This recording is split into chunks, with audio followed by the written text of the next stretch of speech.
The following is a comment program I did at WIYN AM Rome, Georgia on January 24th, 1987 on the KAL007 disaster in 1983. This is Duty Officer Orville Brockman at FAA headquarters in Washington, D.C. We have just received information from our FAA representative, Mr. Dennis Wilhelm, in Tokyo, as follows.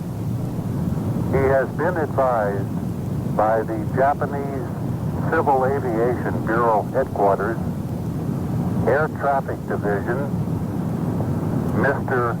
Takano, Takano, who is his counterpart in Japanese aviation, as follows.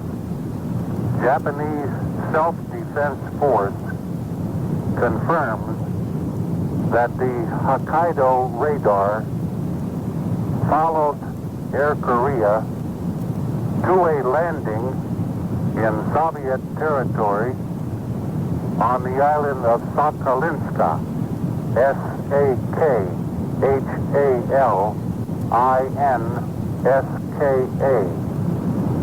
and it is confirmed by the manifest that Congressman McDonald is on board. That is the end of the information we received from Tokyo. That report that you just heard, ladies and gentlemen, sent me to bed on September 1st, 1983, feeling a great deal more comfortable than I did earlier that evening. The emotions ranged from shock, utter horror, rage. All the emotions were there. Because September 1st, 1983 is one of those dates like November 22nd, 1963, and others that we all publicly and privately share, that stands out in our memories. For on that evening, according to the reports that we have been able to gather since then, a Soviet flag-on fighter fired a missile into an unarmed civilian aircraft over Sakhalin Island, over the Sea of Japan, killing, according again to the reports, 269 innocent men, women, and children. On that aircraft was the former congressman from this district, Larry McDonald.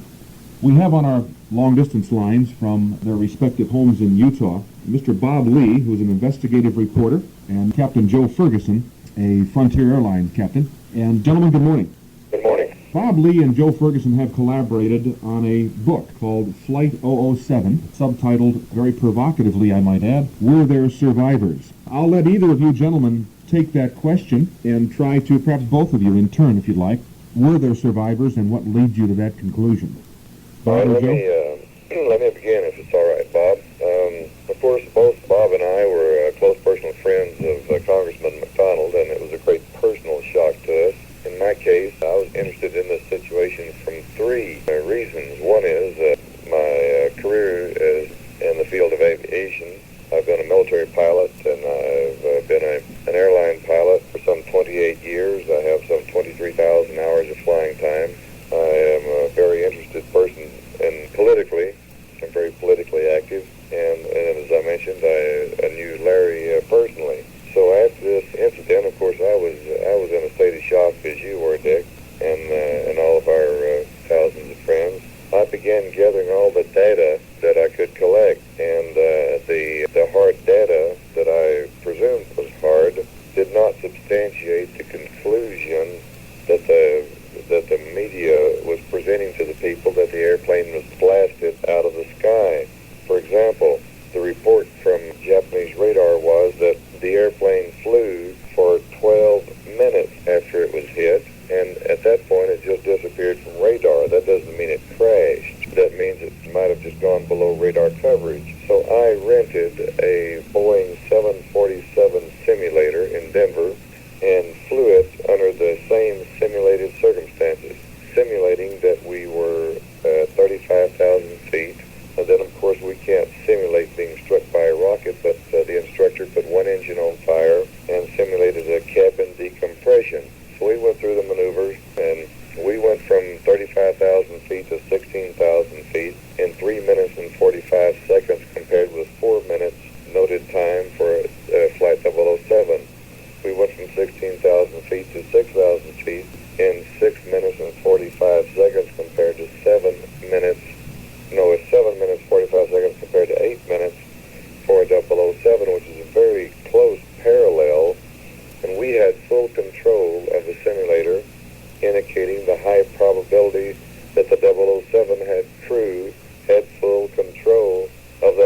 during that descent.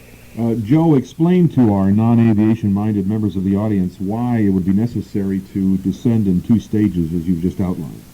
The first stage, it's normal procedure to descend to 15,000 feet, 15,000 feet in that area, so that the passengers can breathe freely without the airplane oxygen. The airplane oxygen for passengers and crew is limited to a certain amount of time. You do not have indefinite amount of oxygen. So you descend to a lower altitude so that you can breathe ambient air and survive.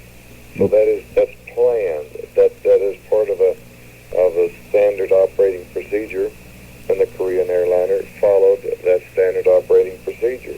Joe, a question that occurred to me as you were going through that description of what some of us believe to be a controlled descent of the aircraft. How would that contrast with, say, let's assume the aircraft were totally disabled at 35,000 feet. Could that aircraft have in some way fluttered, for lack of a better term, to the surface of the ocean in that time frame, or would it have gone down much faster? Well, if it had been seriously disabled, like one of the cover artists worked on one of the magazines, Newsweek or Time, I forget which one, showed that the wing being broken off at the wing root. And in a case like that, the major part of the airplane would have gone from 35,000 feet to the ocean in about 1 minute, I would guess. It would be very quickly be going straight down, and 35,000 feet is 7 miles. That'd be 420 knots, and it would be going probably at least 420 knots straight down and spinning if it had been broken into pieces. And there would, of course, I don't know that much about radar, but I would assume that there would have developed another radar target or multiple radar targets. Is that essentially correct? I'm not sure if a wing breaking off would generate another target? Yeah, it might on an airplane that size. That's a good possibility.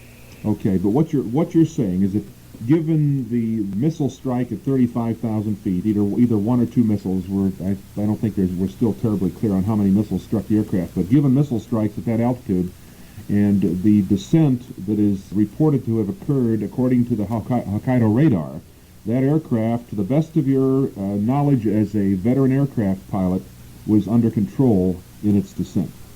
Under a considerable amount of control, if not 100% control. Mm-hmm. Yes, sir. Bob, you jump in here whenever you feel you've got something to add to this. I don't want to stay in the technical realm completely here, but it's important, I think, to set the stage for the audience to understand some of the things that are going to follow here. To the best of your knowledge, do any tapes exist of the Hokkaido radar picture as it occurred during the events of that evening? So far as we know, they do not. I mean, they may exist, but we don't know of any. They've probably still been tied up for security reasons or whatever other excuse the government wants to use. Mm-hmm. Are there similar incidents of Soviets attacking civilian aircraft that perhaps could shed light on what happened to Flight 7? Anything similar in the past that we might look to as possible reference frame? I think back in 1978 there was one instance that came sort of close in which there was a missile attack and the plane did not crash. It force landed. There were a couple of people killed by decompression and some of the shrapnel from firing a machine gun or something like this through the fuselage of the plane. And it crash landed, and eventually the crew and the passengers and the others that did not get killed were released. Mm-hmm. How does the small quantity of aircraft debris ultimately delivered to us by the Soviets support your theory? Well, what you had, this is one of the things that is really strange. You had a total of about 1,000 pieces of total debris, and you're talking very small pieces. The biggest piece of that monstrous plane that was found was a little chip off the tail section, about 30 inches by 36 inches. Now, when you compare this with other crashes that have occurred, this just doesn't make much sense, because you had a very similar incident in June of 1985 when an Air India Flight 182 crashed off the coast of Ireland, and a terrorist bomb blew it up at about 31,000 feet. It had about 329 passengers, very similar altitude and very similar passenger load of Flight 7. And this plane did what Flight 7 was supposed to do, which is just, splatter apart and fall into the water. And they found 120 23 bodies that day, the day that it happened. They found 8 bodies the next day. They found one body 4 months later, still strapped into the sea down on the ocean floor. Now, they recovered at least 4 tons of wreckage. There was television coverage of this, showing them lifting all kinds of huge wing flap type things and pieces of the fuselage and cabin and stuff out of the water. They sent little robots down and found the in-flight voice recorder and the data recorder at a depth at least twice as deep as the area of Sakhalin Island. So here you had probably, it was a terrible tragedy, but you had probably the closest thing you could possibly have to what is supposed to have happened to Flight 7, and the results were just incredible. Again, 4 tons of wreckage compared to about 1,000 pieces of debris coming from Flight 7 that totaled, you only had a couple of bodies, and they're not even sure the bodies they found came from Flight 7, and there were only 2 mutilated bodies washed up on the shore of Japan a number of days later. There was a little piece of the tail section.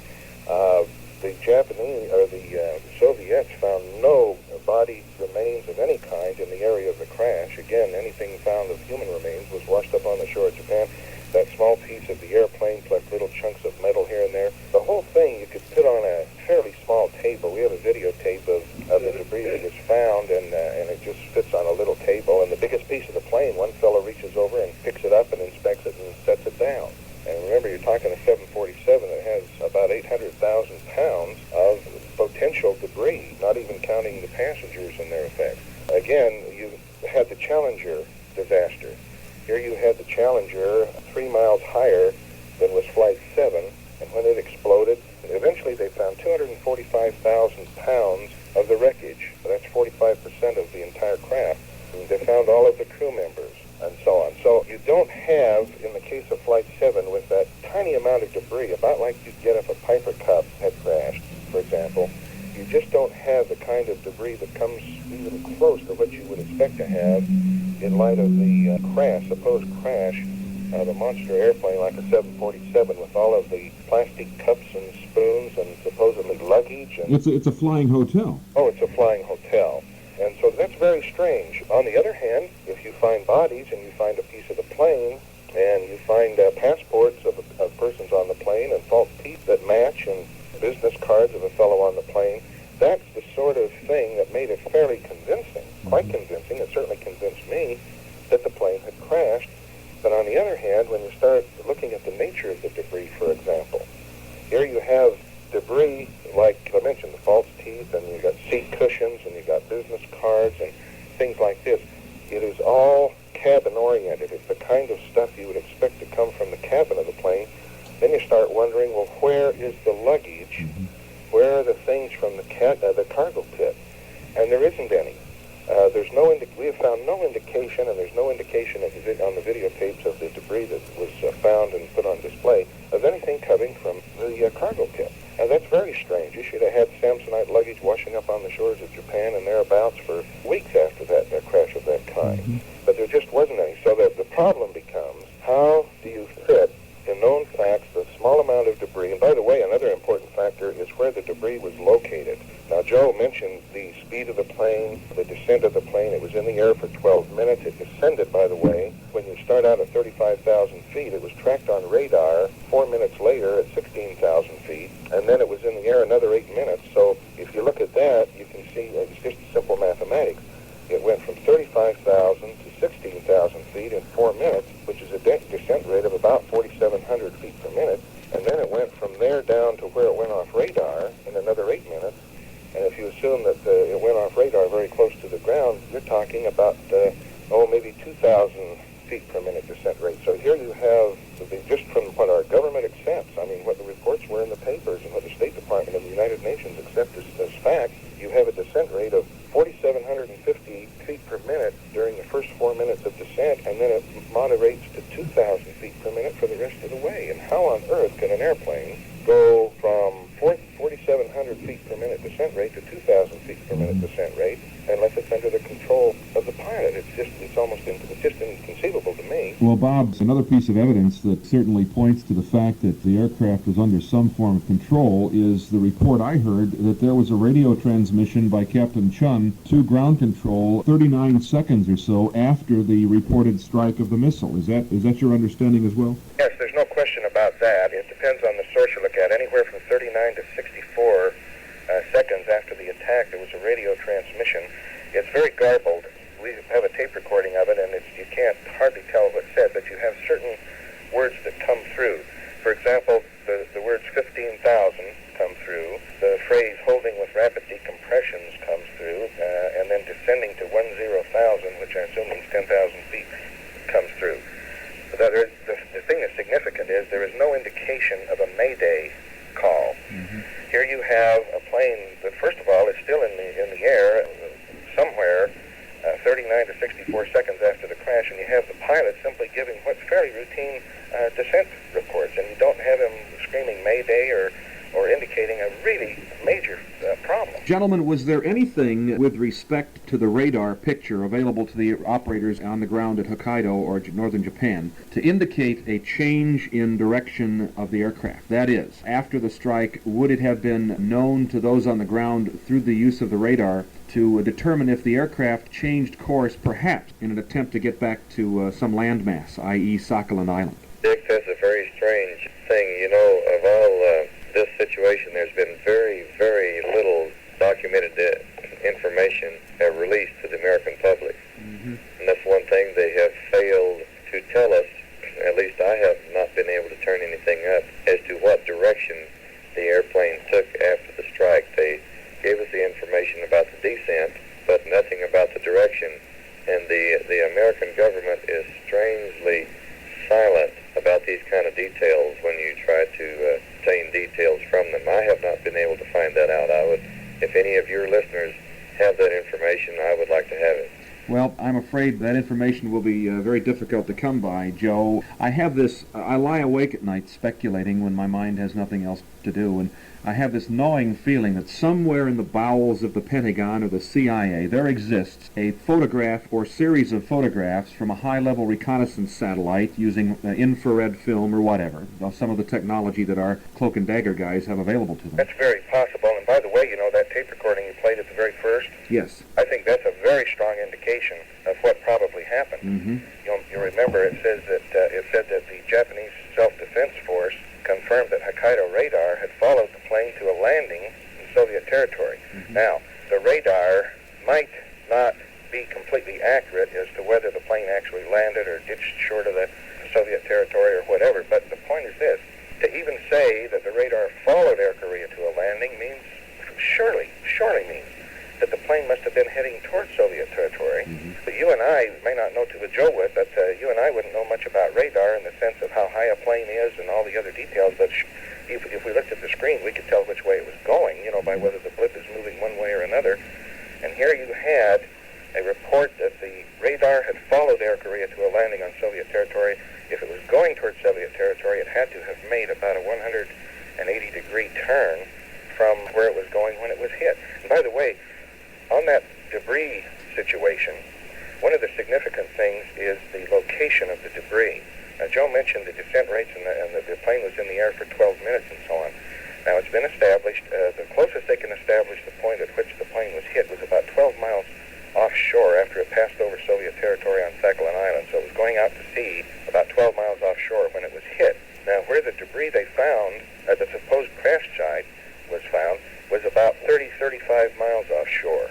Now, if you go from 12 miles, say, to 35 miles, you've traveled 23 miles. Now, if the plane was in the air for 12 minutes, it would have had to have been going, you know, those are big planes. They have to go pretty fast to just stay in the air. When it was hit, it would have been going about 9 miles a minute. And if you figure it slowed a little during a descent and slowed more after that or whatever, let's say a ballpark, all you can do is get a ballpark figure. Well, let's say it was averaging 6 miles per minute during the 12 minutes that it was tracked on radar. Well, that's 72 miles. And if you start 12 miles offshore, they should have found that plane if it went straight and didn't turn. They should have found the wreckage about 84 miles offshore. Mm-hmm. And they didn't find anything even close to that. They didn't find anything more than about 35 miles away from shore. Well, that leads me to cite an article in one of our less reputable publications, but it's a piece of speculation that has occurred to me. And I'll just share this with you, that about the time the flotilla of rescue vessels was on its way into that area, that's when the word came through that the aircraft was safe on Sakhalin, and that's when these ships turned around. And I'm wondering if maybe the safe on Sakhalin and the timing of that announcement wasn't such as to maybe pull off any rescue attempt by third parties out there. But that would be possible, and our point would be that all of the evidence that we can collect from the standpoint of the descent rate, the location of the debris, the nature of the debris being cabin-oriented and not cargo pit-oriented, the speed of the plane, that indication of the track by Hokkaido radar, all of the physical facts of this case do not point to a crash in the ocean. It points to the idea that somewhere the plane got down without the major crash with everybody killed and all that debris floating around and everything.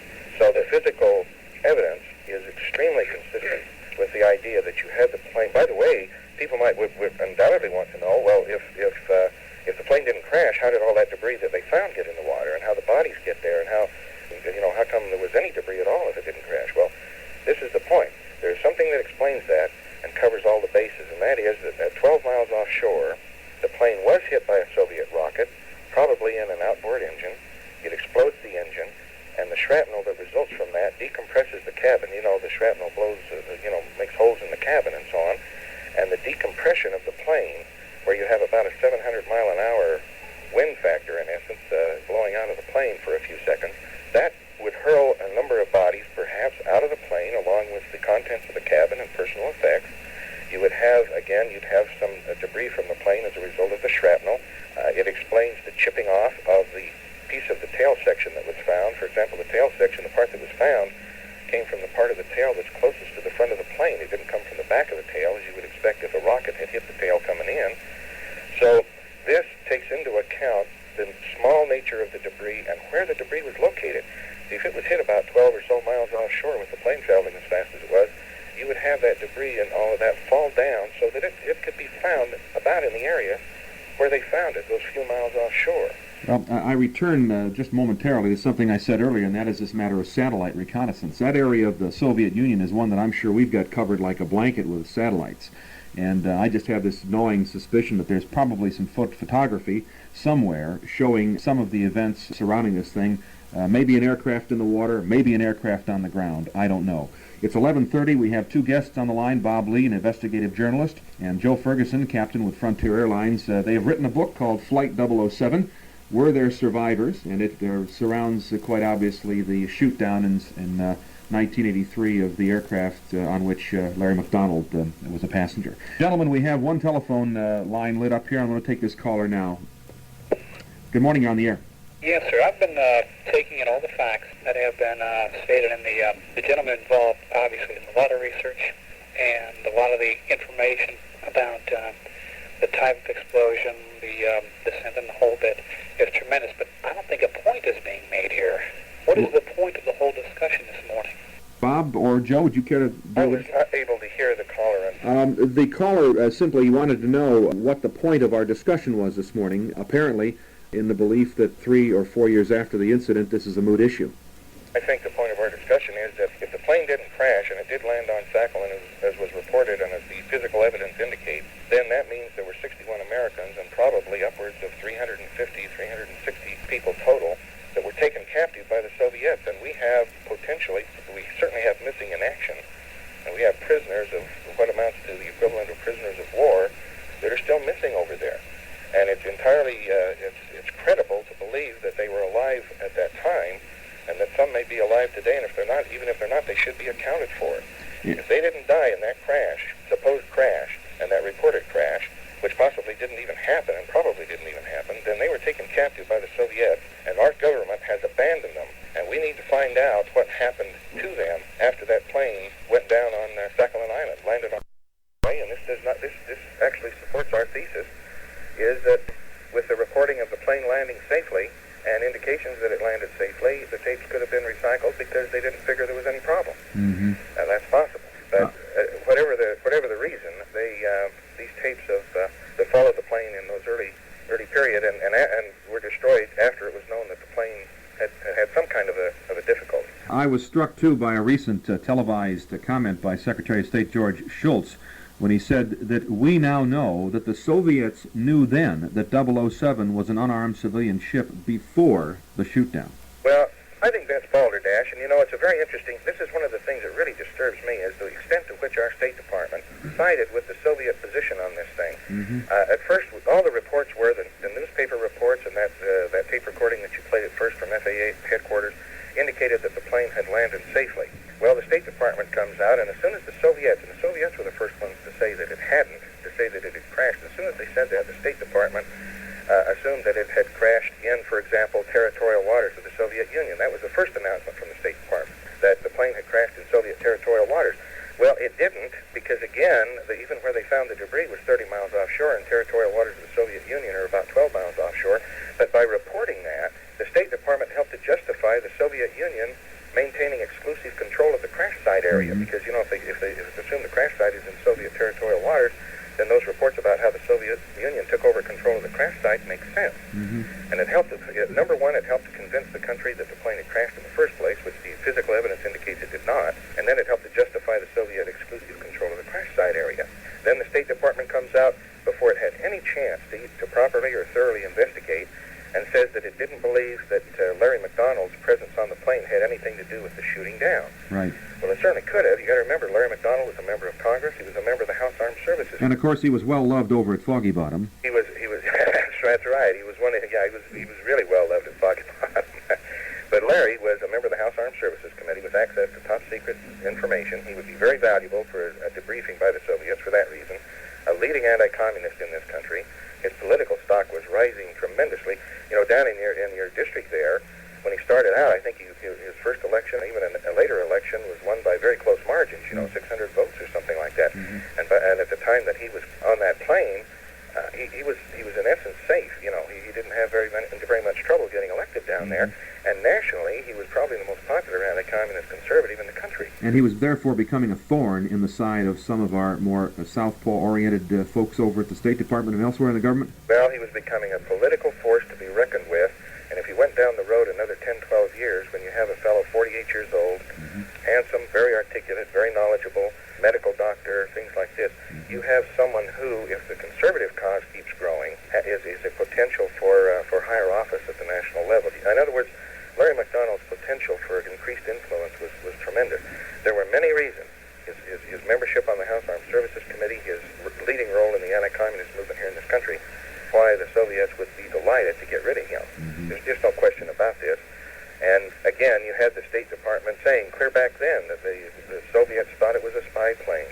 You had the air-sea rescue mission that you mentioned was called back after it was sent out. And Secretary of State Shultz was quoted at the time, off the record, but he was quoted in a national news magazine as saying that a search in or near the Soviet waters wasn't worth a war. Because we had sent out some ships from the Hawaii area to go over there and help out and try to find what went on. And he called them back because didn't want to have a confrontation, apparently, with the Soviets. The State Department co-opted the investigation from the National Transportation Safety Board. Usually the National Transportation Safety Board investigates air accidents. And the State Department took over the investigation and then refused to investigate. It did not investigate. And then you combine that with things like the destruction of those Air Force tapes, of the radar tracking, and what you have here is some very, very disturbing indications that our State Department, at the very least, I think this is the kindest thing you can say, did everything possible at that time to try to calm down public reaction against the Soviet Union for what it had done. You couldn't deny they'd done something that was very terrible, but everything was possible was done to try to cover up the real nature of this perfidy. I mean, it was really terrible. Now, when the Soviets took over exclusive control of the crash site and wouldn't let anybody come in and were very belligerent about it, the newspapers and television and other sources reported this as if it was a case of where they wanted to be the first to find all the main wreckage and get the black boxes and things like this. Well, it could also have been, and I personally think this was the reason, it could also have been because if they let anybody into the area, they'd find out there wasn't even a crash. Well, backing off from that, let's assume the second case, which is a high-speed water crash situation where they belly in. Larry McDonald, and I understand the water temperature in that area is around 50 degrees, and survival times would vary depending on the condition of the individual. But Larry was a trained naval flight surgeon, trained in survival techniques, so my thinking is that if anyone on that aircraft was capable of surviving that ordeal, and the Soviets were in there rather quickly, Larry McDonald was one of those people. Yes, that's true. There's no question about it. Again, though, one of the difficulties here is this. You've had other air accidents since that time that are quite revealing. For example, there was the crash on land of a Japanese Airlines plane that hit a mountain, and killed 520 or 524 people on board. I recall that. Mm-hmm. Now, the thing that's interesting, that was in August of 85. Right. The thing that's interesting about that is that one of the persons who survived, one of the 4 people who survived that crash, was an off-duty flight attendant. And she reported after she recovered after a few days in the hospital to where she could talk to reporters, she said after the initial panic, the passengers followed the crew's instruction to put on life vests in preparation for a possible crash landing in water. Now, that's what you would expect. Here, Flight 7 was in the air for 12 minutes, and they're in a situation, obviously, which you could possibly crash in water. So there's no question if it's in the air for 12 minutes, and therefore you don't have everybody killed all at once, that you have individuals putting on these life jackets. Mm-hmm. You had a Thai Airways A300 Airbus that had to make an emergency landing in Japan in October of last year. It plunged 5 miles because of something that went wrong when its hydraulic systems failed. And there was photographs in our papers here in Salt Lake, and I assume elsewhere in the country, that were taken from inside the cabin while the plane was descending. Somebody, just an amateur photographer, had to have the camera on their lap or something and snapped a couple of pictures. And every passenger that you can see in the photograph had life vests on. Mm-hmm. Now, if the plane's in the air for 12 minutes and people are putting life vests on, again, you should have had bodies floating around at the very least with life vests on. Yeah, even if they had been killed on impact, whatever. Well, this is it, even if they were killed on impact. Now, if they found 2 bodies that they think were from the plane. They found a woman who was decapitated. They found a youngster who was partially decapitated and had his legs missing. Terribly mutilated body, no life jackets. This is entirely consistent with what you would find in the wake of a decompression at high altitude. They were sucked out of the airplane. That's right. Mm-hmm. You got to remember there was another disaster. One of the ironic things here is that some of the disasters that have happened since then shed an awful lot of light on this Flight 7 situation. TWA Flight 840 in April of last year, you might remember, was bombed by a terrorist in Athens. Right. Now, at that time, it was only, when it was coming in, it was only about 15,000 feet in the air, but the news reports pointed out that 4 persons were expelled from the plane by the decompression, Right. and they found those bodies down underneath the point of the bomb later on. Now, the interesting thing is this, that there was the explosion, there were 4 people expelled from the plane. The pilot did not radio Mayday. He didn't know exactly what had happened, because if he's up in the front, he can't tell what happens in the back. But the plane decompressed. Something obviously happened that was very serious. But it didn't throw his plane even out of control to the point where he immediately radioed the airport. He just gained control of the plane, tried to figure out what happened, and then took it to a safe landing. He didn't radio Mayday or anything else. The point is, these planes are very tough. Mm-hmm. And when something happens, if the pilots can maintain control of the plane, and there doesn't seem to be too much problem with control, they don't, you don't get much of a panic effect on that. They just figure, hey, we got to find a place to land. And as I understand it, one of the missiles fired at least was a heat seeker, which would have probably sent it right up the stack of one of the engines, outboard engines. So it would have been an external situation to the fuselage. It would have been external. See, if the rockets had hit the main thing, then presumably it would have blown up, and we can assume that it would have crashed like it was reported. But we know that didn't happen. Mm-hmm. Again, because of the time it was in the air and where the debris was found, the nature of the debris, and all of these different factors, the descent rate. I think one of the most significant things is that Joe mentioned earlier with his flight simulation, and what we know from the facts of the case that have been reported in the press, is that the plane descended twice as fast in its early stages as it did in its later stages. And we have had no one even try to explain how that could happen and not have that plane under the control largely. Somebody was pulling back on the yoke. So I'll tell you, again, when you look at the overall picture, the physical evidence that was found, all the debris and let's say a couple of bodies. See, Joe and I don't deny finding the pieces of the plane. We don't deny finding bodies, even though they don't know for sure if those bodies came from the plane. We're perfectly willing to accept that they did. We don't deny the debris they found, the business cards and the stuff from the cabin that's related to passengers who were definitely on the plane. We don't deny all of this. We accept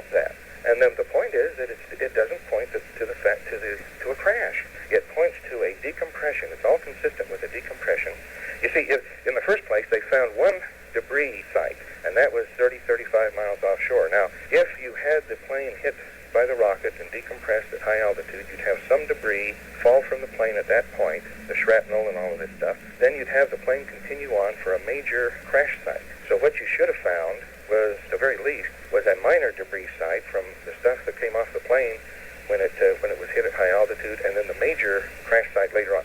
Well, what you found was the minor crash site. The minor debris site. You found no major crash site whatsoever. Mm-hmm. We've got a caller holding on the line here. The number is 2919496. But before we get to that caller, gentlemen, would you please give our listeners, and we'll try to do it again before we wrap up, give the listeners the address where they might write to obtain a copy of your book? Yes, the book is entitled Flight 007. That's all that you need to mention. And it can be ordered from Comments and Corrections, P.O. Box 15902, Salt Lake City, Utah 84115. The checks or money orders or whatever can be made payable to Comments and Corrections. And it's $5 a copy, which includes the postage and everything. Okay, and we'll keep that address here at the front desk for those of you who might have missed it. We do have a caller, as I said earlier, gentlemen. It's about 11:49, and good morning, you're on the air. Good morning. I just want to say I do appreciate these gentlemen trying to uncover the truth of this incident, and we must not let it become a moot question. And it's for sure the U.S. government's not going to pursue it any further. I don't suppose if we can judge the way they pursued the MIAs all these years. But I wondered, have you ever discussed this person to person with President Reagan? No, we haven't. Have you ever asked him for an audience? No, we haven't. Okay, well, what about the South Korean government? To what extent, if any, is the South Korean government pursuing this investigation? I don't know. As far as we know now, everything has been closed down. Our government isn't investigating. The United Nations looked into it for maybe a couple of months and came out with an extremely superficial report that did little more than just confirm the basic elementary facts of the case. So it's largely been forgotten. One of the strange things here, one senator, we have a letter from one senator that kind of indicates the problem that we're facing here. Now, this is a fine senator, very conservative, very anti-communist. He was a friend of Larry McDonald. I won't mention who it is because, frankly, I don't want to embarrass him. But when he was questioned in May of 1985 about the possibility of survivors, he wrote back a letter which pointed this out. He says he denied that there could have been a possibility of survivors because he says, upon the conclusion of a 2-month search in the Sea of Japan, the Department of Defense reported that there were no findings or signs of wreckage. The search totaled over 3,000 square miles. It actually was 350 square miles. That's just a typographical mistake. 3,000 square miles, 3,000 hours of flight time, and more than 320 ship days at the cost of over $22 million. The evidence simply does not support the probability of survivors, regardless of the speed of descent. Now, the thing that's significant about that is we sent out to find a crash. Mm-hmm. And he's admitting here that we looked over 350 square miles. He just made the case for landing on Sakhalin. 320 ship, yes, right, in the area of Sakhalin. We spent 320 ship days. We spent $22 million, and we didn't find so much as a plastic spoon. Mm-hmm.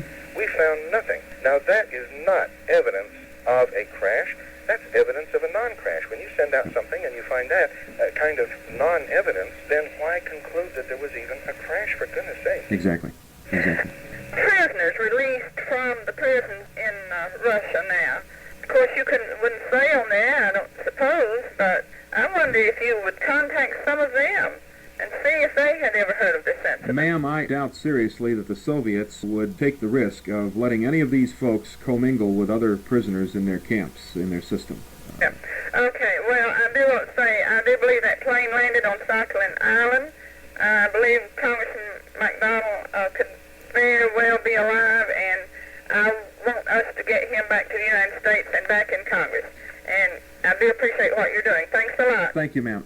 Joe and Bob, tell us, listeners out here, what we can do, if it's possible to do it anymore, because it's a rather cold issue for a lot of people.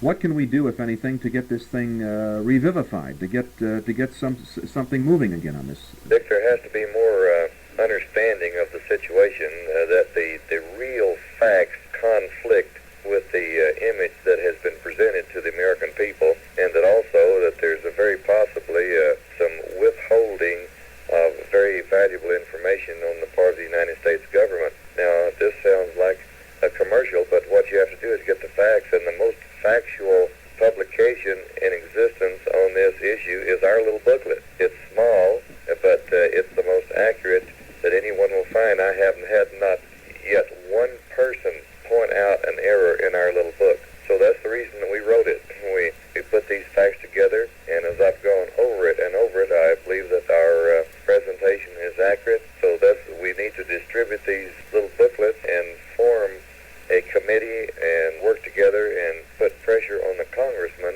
to initiate a factual investigation and bring out the errors that have presented to the American people and why some of these statements to the American people are errors. Let me comment on George Shultz's comment that you made a few minutes ago. There's been a lot of disinformation put out about the Soviets being justified in shooting the airplane down. That's nonsense. In the case of airplanes straying out of their airspace into someone else's airspace, there are certain procedures to be followed.